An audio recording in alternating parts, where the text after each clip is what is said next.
더욱 새롭게 부흥하는 교회라는 표어로 이렇게 함께 나아가고 있습니다. 지난주에 우리 서민호 목사님을 통해서 부흥에 대한 말씀을 나누었는데 오늘은 이제 우리 표 얘기 말고 우리 또 5대 실천 운동에 해당하는 부분들을 또 함께 좀 나누기를 원합니다. 특별히 5대 실천 운동의 제일 첫 번째가 뭐라고 되어 있죠? 이쪽에 나와 있죠? 제 1번이 뭐라고 되어 있습니까?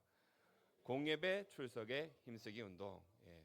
이렇게만 보면은 출석에 힘쓰기 이렇게 돼 있다 보니까 예배 제발 좀 나와라. 안 나오던 사람들 좀 나와라.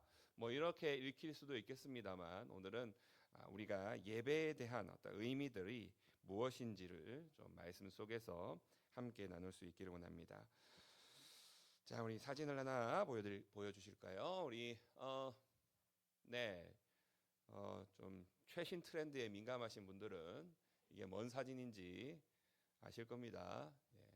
저만 그런가요? 예. 이게 이제 지금 작년에 한창 인기 있었던 흑백요리사라고 들으셨죠? 이게 흑백요리사 이번 시즌 2가 지금 한창 하고 있습니다. 예.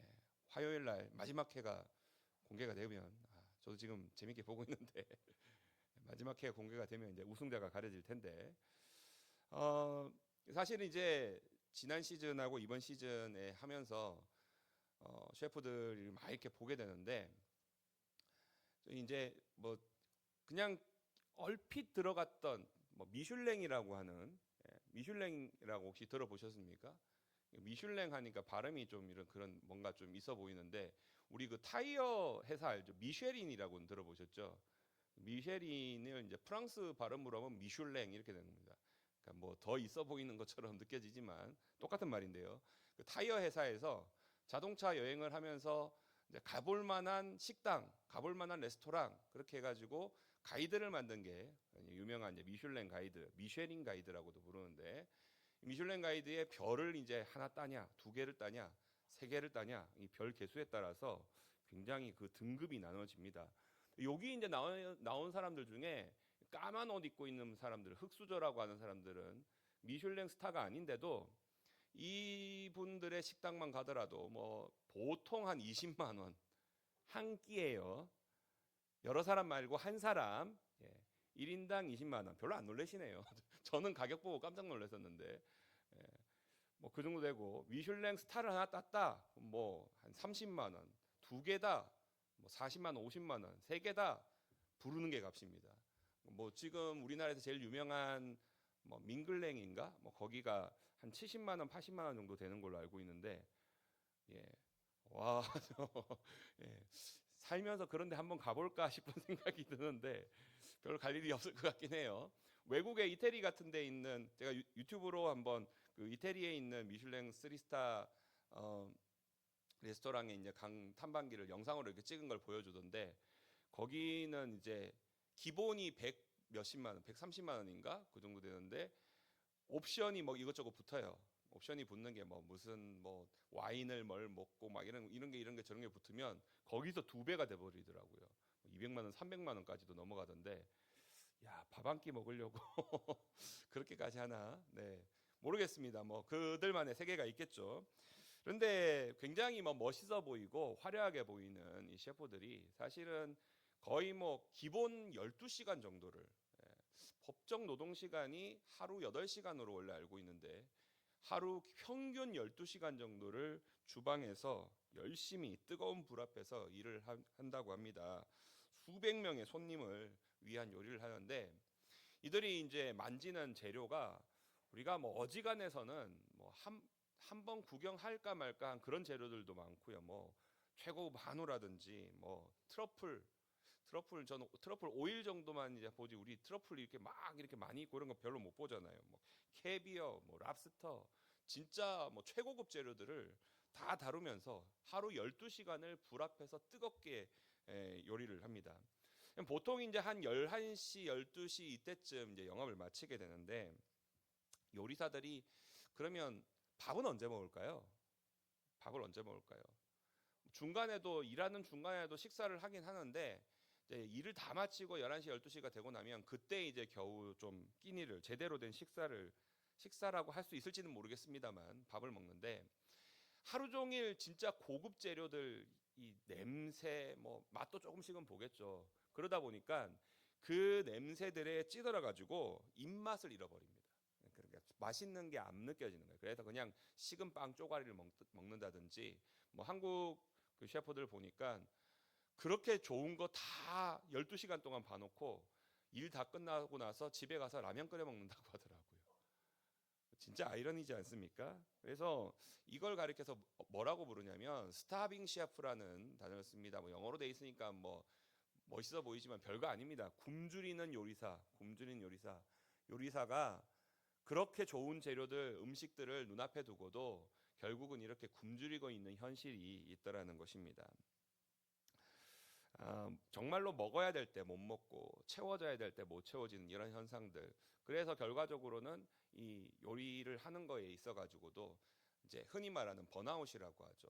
힘을 다하고 이제 정말 하기 못 하겠다 이러면서 손을 놓는 그런 일들이 종종 발생한다고 합니다.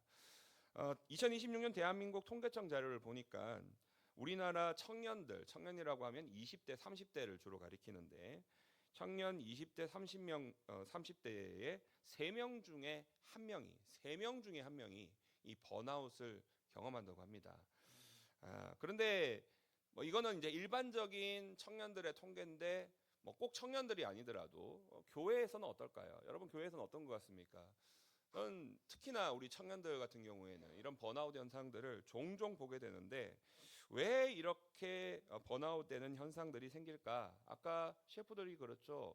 먹어야 될 때 못 먹고 먹을 것이 잔뜩 있는데도 본인은 못 먹고 굶고 있는 현실이라고 했는데 교회에서 이렇게 번아웃이 오는 현실은 무엇 때문일까? 교회에 뭐 항상 예배를 드리고 은혜가 있는 곳이다 이렇게 생각되지만 뭔가 열심히 섬기고 일하느라 은혜를 받아야 될 때 은혜를 누리지 못하는 일들이 발생하고 있더라는 것입니다. 이 현상에 대해서 아모스서 말씀에서도 이렇게 얘기를 하고 있습니다. 보라, 날이 이를지라 내가 기근을 땅에 보내리니 양식이 없어 주림이 아니요 물이 없어 가람이 아니요 여호와의 말씀을 듣지 못한 기갈이라. 하나님의 말씀을 누리지 못하고 그 은혜를 받지 못하는 그런 기갈들, 그런 굶주림들이 우리들을 번아웃되도록 지치도록 만들게 되더라는 것입니다. 하나님께서는 우리들에게 말씀을 통해서 우리들을 살리신다고 약속하십니다. 이사야 55장 3절은 너희는 귀를 기울이고 내게로 나와 들으라. 그리하면 너희 영혼이 살리라. 말씀을 들음 가운데 하나님은 우리에게 은혜를 약속하고 있습니다.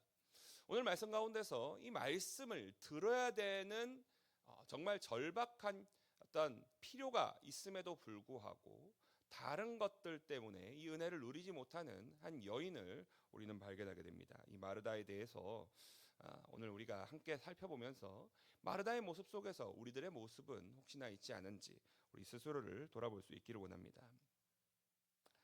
자, 마르다가 어떤 현실 가운데 있었는지를 한번 말씀 속에서 보기를 원합니다. 말씀 안에서는 그게 다 나오지는 않는데요. 2000년 전 유대 땅 베다니에 있던 여인입니다. 자, 부엌에서 있는데 점심 때는 보통 식사를 굉장히 간단하게 먹기 때문에 여기에서는 저녁 이때 식사 대접을 한다라고 하면은 저녁 때쯤 이렇게 해질 무렵으로 볼 수가 있습니다. 그럼 예수님이 혼자 오셨겠습니까? 베다니에 올 때 제자들 12명까지 쭉 같이 오겠죠. 최소 13명 예수님까지 최소 장정 13명이 지금 마르다의 집에 들어오게 된 겁니다. 그러면 뭐 제대로 뭔가 이렇게 준비를 그 전부터 했는지는 모르겠습니다만 유대 사회에서 이렇게 손님들이 오면요. 뭐 요즘 같으면 여러분 만약에 여러분 집에 갑자기 손님이 들이닥친다. 어떻게 하시겠습니까? 요즘에야 뭐 워낙 배달 문화가 잘 돼 있어서 바로 이제 뭐 오면은 뭐 우리 황희 권사님이 댁에서 이래가 갑자기 청년들 우르르 몰고 와가지고 엄마 애들 왔어 여러분 이제 그냥 뭐 치킨 시켜 먹어 그냥 피자 시켜 먹어 배달 시키고 말 겁니다. 요즘 같으면 그렇게 할 겁니다. 배달 문화가 없는 2000년 전에는 어떻게 해야겠습니까? 어떻게든지 뭐 밥도 짓고 뭐 해야 될 거 아닙니까? 자, 그런데 이거 그냥 급하게 왔는데 어떻게 손님 대접합니까? 이런 질문도 할 수 있겠습니다만 유대 사회에서 손님이 왔을 때 이것을 대접하는 것은 선택이 아니라 거의 율법에 가까운 의무입니다. 만약에 손님을 대접하지 않는다, 저거는 경건하지 못하고 믿음이 없는 자다. 그러면서 손가락질을 당할 수 있기 때문에 그냥 본인만 이렇게 손가락질을 당하는 게 아니라 저 집안 사람들이 다 글러먹었다. 혹은 이 마을 사람들이 글러먹었다. 이런 식의 손가락질을 당하는 수준이 좀 다르죠. 그렇기 때문에 손님을 대접하는 것은 아주 당연한 일이 되는 겁니다.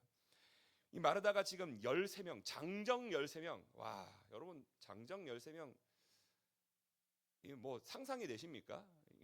집에서 지금 가정집에서 장정 13명의 밥을 지금 해야 되는 겁니다. 전기밥솥이나 뭐 가스레인지 이런 게 있는 것도 아니고 전자레인지 있는 것도 아니고요. 아궁이에다가 나무 태워가지고 불 붙이고 또 이제 빵을 구워야 되니까 이제 막 열심히 막 맷돌 돌려가지고 뭐 밀가루 만들고 뭐 요거는 좀 지나친다 하더라도 또 뭐 그 당시에 가장 많이 먹었던 것 중에 하나가 렌틸 콩으로 만든 스튜 같은 거, 스프 같은 거죠. 그거 끓여가지고 하고 막 여기서는 스튜 끓고 있고 여기서는 빵 굽고 있고 또 여기 뭐 하고 있고 와 얼굴에 정말 땀이 막 정말 막 비가 오듯이 정말 땀이 엄청나게 흐르고 있을 겁니다. 자, 그런데 손에 지금 밀가루 반죽하고 막 이것저것 묻어 있으니까 땀 흐르는데 이거 닦을 수 있습니까? 닦지도 못하고 그냥 계속 땀은 그대로 흐르는 거예요. 자, 그 와중에 여러 가지 이제 소리가 들려옵니다. 마르다 귀에 막 제자들이 막 예수님 제자들이 웃고 떠들고 뭐 그런 소리도 들리고 뭐 물동이 나르는 소리 뭐 손 씻고 발 씻고 뭐 그런 소리 그릇 부딪히는 소리 막 이런 소리도 들리는데 거실에 지금 예수님이 계세요. 그리고 거기에 이제 마리아가 같이 있는데 거기는 예수님 목소리만 예수님이 뭔가 말씀을 전하시는 목소리만 이렇게 뭐 한창 양은 달그락달그락 거리고 있으니까 무슨 말인지는 모르겠는데 예수님 음성만 조금 들리고 거기는 조용한 겁니다. 나는 지금 시끄러워 죽겠어요. 막 정신머리도 없고 막 이렇고 저쪽에서 들리는 소리 저쪽에서 들리는 소리 이 음식을 얼마나 잘할까 간은 잘 됐나 막 음식이 모자르면 어떡하나 막 온갖 걱정들은 다 하고 있는데 저쪽은 지금 예수님이 있는 쪽에 마리아가 있는 쪽에는 조용한 거예요. 그러면 어떤 마음이 들겠습니까? 여기서부터 나는 지금 힘들어 죽겠는데 저게 뭐 하는 짓거리인가 하면서 정말 마음이 막 끓어오르는 겁니다. 자, 이 마음 상태에 대해서 예수님이 이렇게 말씀에서는 이렇게 표현하고 있습니다. 40절을 보니까 마르다는 준비하는 일이 많아 마음이 분주한지라. 마음이 분주했다. 자, 여기서 분주하다라고 표현하였던 이 분주하다의 원어 표현이 페리에스파토라고 하는 표현인데 이 페리에스파토라는 말의 원래 진짜 의미가 뭐냐면요. 마음이 갈기갈기 찢어진다라는 의미입니다. 마음이 사방으로 찢겨진다. 내 마음이 지금 한 곳에 집중하지 못하고 여기저기 사방으로 찢겨져 가지고 한 곳에 집중하지 못하는 상태라고 합니다. 뇌과학자들은 이거를 주의력 결핍 혹은 인지적 과부하 여러 가지를 생각해야 되니까 지금 생각이 막 넘쳐서 그냥 터져버리는 뇌가 비명을 지르는 그런 상태에 빠졌다라고 할 수 있는 거죠. 예수님은 씨 뿌리는 자 비유를 통해서 이런 마음 상태를 정확하게 이렇게 표현을 하십니다. 누가복음 8장 14절을 보게 되면 가시떨기에 떨어졌다는 것은 말씀을 들은 자이나 지내는 인생의 염려와 재물과 향락의 기운이 막혀 온전히 결실하지 못하는 자요.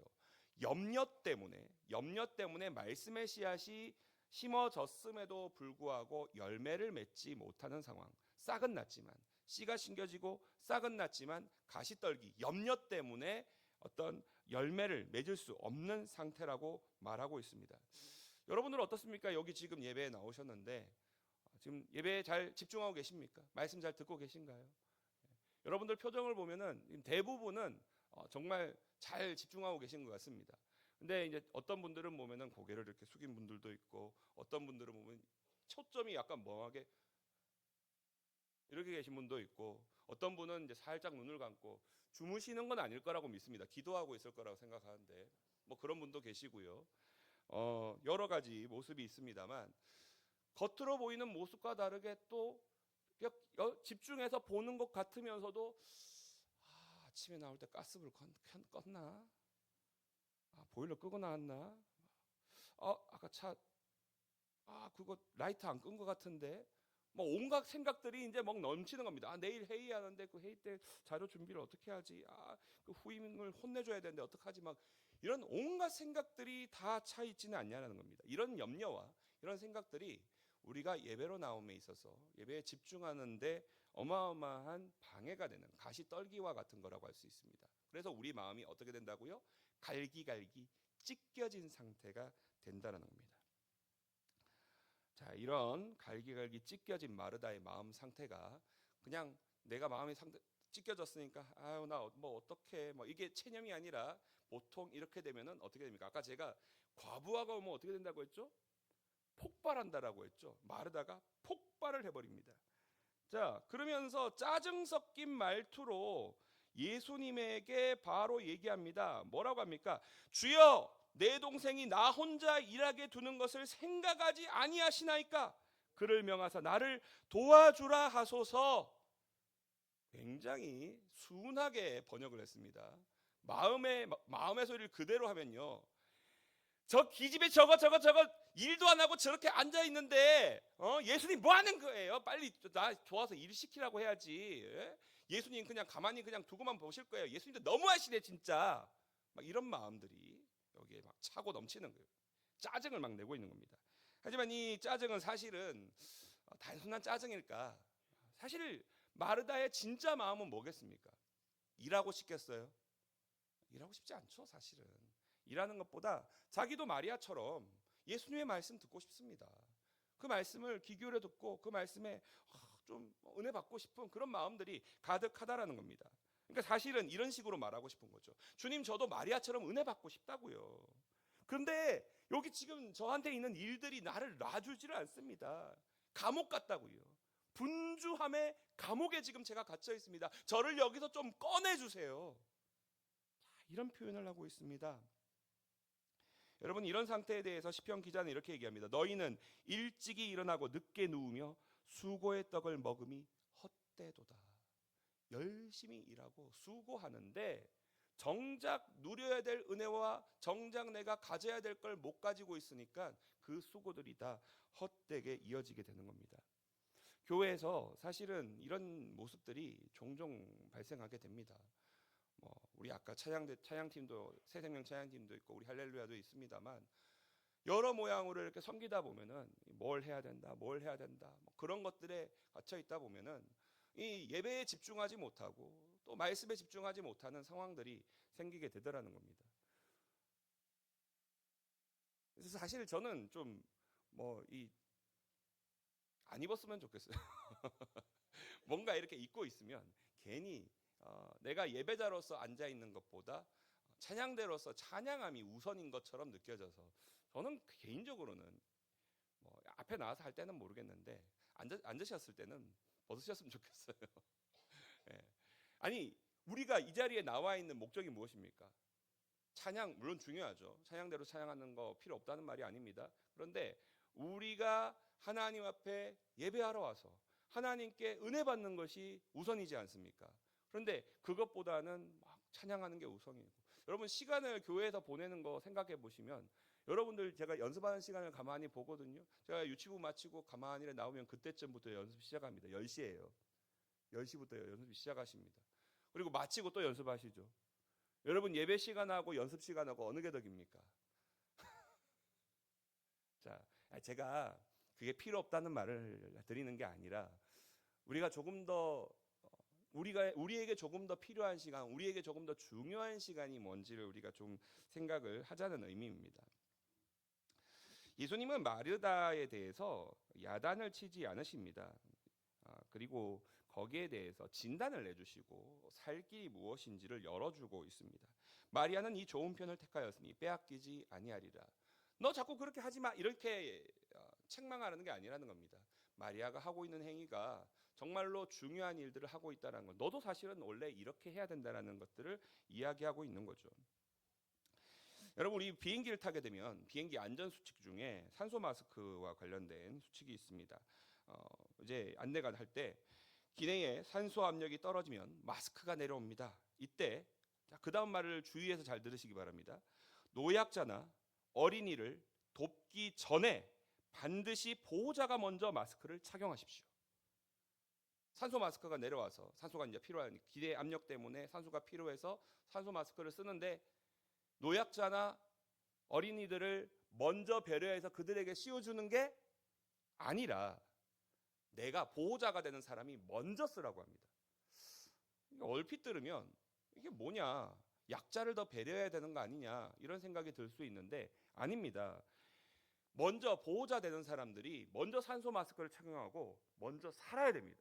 내가 먼저 살아야 그 옆에 있는 노약자들이나 아이들을 돌볼 수가 있게 된다는 것입니다. 이기심이 아니라는 거예요. 이기심이 아니라 나도 살고 또 내가 섬기는 사람들도 살기 위한 방편이 된다는 겁니다.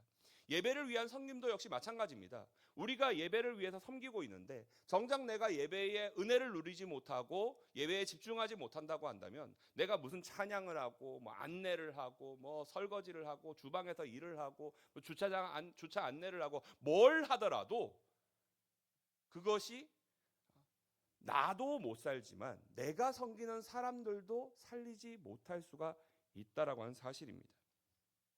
마르다는 얼마나 반찬에 가짓수가 많으니 뭐 소금 간이 맞느니 그런 거를 고민하고 있지만 마리아는 진짜 살기 위한 선택이 무엇인지를 알고 있었다라고 이야기하고 있는 겁니다.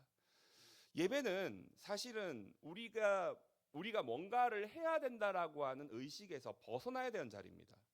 예배는 내가 뭔가를 해야 된다, 예배를 드린다라는 표현이 있는데 종교개혁자 루터는 기독교 신앙을 뭐라고 규정을 하냐면요, 비타 파시바, 수동적인 삶이라고 합니다. 수동적인 삶이 뭐예요? 내가 적극적으로 하는 게 아니라 받아들이는 거죠. 기독교 신앙이라고 하는 것은 내가 뭔가를 하려고 하는 게 아니라 하나님으로부터 받는 삶을 살아야 된다라고 하는 겁니다. 그래서 독일어에서 예배를 뜻하는 단어가 있는데 제가 발음이 좀 별로 좋지는 않더라도 제가 독일어도 잘 몰라요. 고테스딘스트라는 표현을 씁니다. 이 독일어로 예배라고 하는 이 의미는요, 하나님이 섬기신다는 뜻입니다. 여러분, 예배는 우리가 어떻게 생각합니까? 누가 섬긴다고 생각해요? 내가 섬긴다고 생각하잖아요. 내가 하나님을 섬기고 내가 하나님께 절하고 내가 뭔가를 한다라고 떠올리는데 이 독일어 의미에서 예배는 내가 섬기는 것이 아니라 하나님이 섬기는 것이 예배라고 규정을 하고 있습니다. 그럼 뭔가 좀 이상하게 느껴질 수 있는데 여러분, 그러면 우리가 아무것도 안 하고 가만히 있어야 된다는 말이냐? 그렇지 않습니다. 여러분, 이것은 어떤 것과 비슷하냐면요, 어미새와 아기새의 관계에 가깝습니다. 어미새가 먹이를 물어와요. 벌레를 이렇게 물어오면은 아기새가 어떻게 해야 됩니까? 아기새가 해야 될 일이 있습니다. 그렇죠. 입을 벌려야 됩니다. 입을 벌려야 어미새가 가져온 먹이를 먹고 살 수가 있습니다. 이 표현을 성경에서도 그대로 하고 있습니다. 시편 81편 10절에 보게 되면 나는 너를 애굽 땅에서 인도하여 낸 여호와 내 하나님이니 내 입을 크게 열라 내가 채우리라. 우리가 이 예배에서 해야 될 일이 뭐냐? 입을 크게 벌리는 겁니다. 하품하라는 소리가 아닙니다. 하품하신 분이 계신데 입을 크게 벌리는 겁니다. 입을 크게 벌리고 뭘 해야 됩니까? 주님이 우리에게 주신 영의 양식을 받아 먹어야 되는 거예요. 우리가 아기새가 되어서 나이에 상관없습니다. 나이가 많든 나이가 적든 상관없어요. 주님이 어미새로서 저와 여러분에게 말씀의 은혜로서 먹이시는데 우리는 그것을 입을 크게 열고 받아 먹어야 된다는 것입니다. 이것이 사실은 우리가 예배에서 해야 될 가장 중요한 일입니다. 우리는 자꾸 하나님을 위해서 뭔가를 자꾸 해야 된다, 하겠다, 이런 걸 자꾸 강조를 해요. 그러나 여러분, 하는 게 중요한 게 아닙니다. 예배는 특히나 우리에게 받는 시간, 어떤 시간보다 더 중요하게 받아들이는 시간이고, 주님은 입을 열어서 받으려고 하는 자에게 하나님의 은혜를 채워 주실 것이라고 약속하십니다. 주님의 그 충만한 데서 우리에게 그 충만이 먹여지게 되는 것입니다. 하나님이 우리가 봉사한다고 생각하지만 하나님이 우리를 위해 봉사하는 귀한 시간이 예배라고 하는 사실입니다. 여러분, 우리의 이 예배, 우리 특별히 공예배 출석에 힘쓰자라고 얘기를 했는데 출석이라는 말을 굳이 이렇게 썼습니다만 사실은 공예배, 예배 그 자체에 집중을 하기를 원합니다. 예배에 집중하는 건 뭘까요? 입을 크게 벌린다, 이런 표현도 있겠습니다만 여러분, 이런 식으로도 표현할 수 있겠습니다. 예배 시간은 의사가 환자를 수술하는 것과 비슷합니다. 의사는 누가 되시죠? 하나님이 되시고 우리는 뭐가 되겠습니까? 환자가 되겠죠. 근데 여러분, 그 수술의 상황을 한번 떠올려 보십시오. 의사가 메스를 가지고 수술을 하는데 환자에게 가장 먼저 하는 게 있어요. 수술하기 전에 제일 먼저 뭘부터 합니까? 마취를 하죠. 마취를 왜 합니까? 움직이지 못하게. 물론 고통을 느끼지 않는 것도 중요하지만 움직이지 못하게 하는 것도 중요한 거예요. 뭐 이렇게 하는데 움직인다고 생각해 보세요. 그러면 의사가 메스를 조금만 잘못 눌려도 큰일 난단 말이죠. 그래서 환자가 움직이지 않도록 마취를 시킵니다. 오늘 이 자리에 나온 저와 여러분들이 하나님의 그 수술 메스가 우리들에게 들어오게 될 때에 우리가 가만히 있어야 됩니다. 자, 말씀이 우리를 이렇게 메스를 가지고 수술을 하듯이 들어오는 장면을 그대로 묘사한 말씀이 있습니다. 히브리서 4장 12절 말씀인데 이렇게 나와 있습니다. 하나님의 말씀은 살아있고 활력이 있어 좌우의 날선 어떤 검보다도 예리하여 홍과 영과 및 관절과 골수를 찔러 쪼개기까지 하며 또 마음의 생각과 뜻을 판단하나니. 말씀이 진짜 그대로 수술로 느껴지지 않습니까?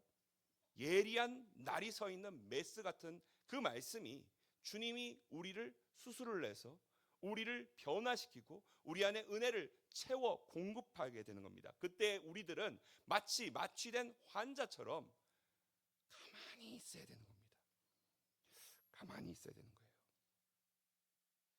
이사야 30장 15절에는 이것을 정확하게 이렇게 표현합니다. 주 여호와 이스라엘의 거룩하신 이가 이같이 말씀하시되 너희가 돌이켜 조용히 있어야 구원을 얻을 것이요 잠잠하고 신뢰하여야 힘을 얻을 것이거늘. 조용히 있고 잠잠하고 신뢰하는 마음으로 주님께 맡겨드릴 때에 이 예배 가운데 하나님의 은혜의 역사가 나타나게 될 줄로 믿습니다.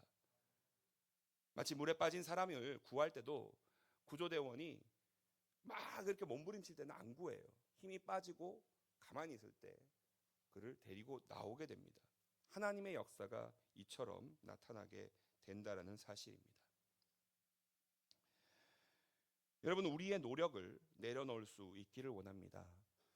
저는 사실 어디까지 얘기하고 싶었냐면요, 제가 서목사님과 이렇게 의논하는 과정에 그 말을 한 적이 있어요. 일정한 기한을 정해놓고 기왕이면 우리 40일 특별 새벽 기도회 하는데 성도들이 아무것도 하지 말고 찬양대, 찬양팀, 안내, 주차 다 필요 없고 주방, 방송 다 하지 말고 그냥 예배 자리에 앉아서 예배만 드리자. 반주도 필요 없고. 반주는 좀 너무한가요? 아무튼 그렇게 정말 아무것도 하지 말고 그저 이 자리에 앉아서 예배만 드렸으면 좋겠습니다.